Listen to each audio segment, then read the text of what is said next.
आणि राम मंदिर परिसरामध्ये सेवा देण्यासाठी अनेक जण देशभरातून दाखल झालेले आहेत। काशी विश्वनाथ मंदिरातले जे डमरू वादक आहेत ते सुद्धा इथे आलेत आणि रामाप्रती आपली भावना व्यक्त करतात। त्यांच्या डमरू वादनाच्या माध्यमातून आढावा घेतलाय गणेश ठाकूर यांनी।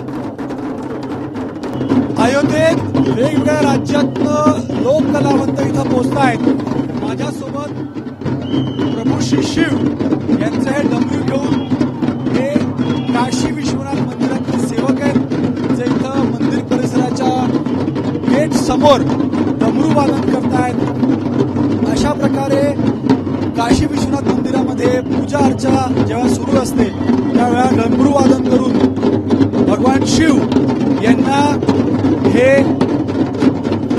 सेवक भजन किंवा या डमरूच्या तालावर एक समर्पणाचा भाव असतो। आज राम मंदिर सोहळ्यासाठी देखील हे लोक इथं आलेले आहेत आणि इथं डमरू वादन करून प्रभू श्री रामाला अभिवादन करतायत, नमस्कार करतायत आणि आपली कला इथं प्रस्तुत करतायत।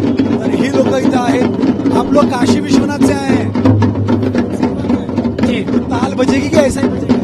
इसी ताल पे बजाएंगे? हाँ, ताल पे बजाइए कोई।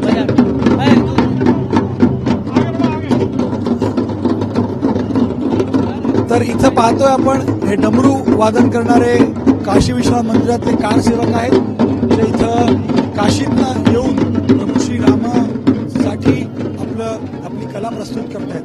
कॅमेरामॅन अनिल संगरेसह गणेश ठाकूर, एबीपी माझा, अयोध्या।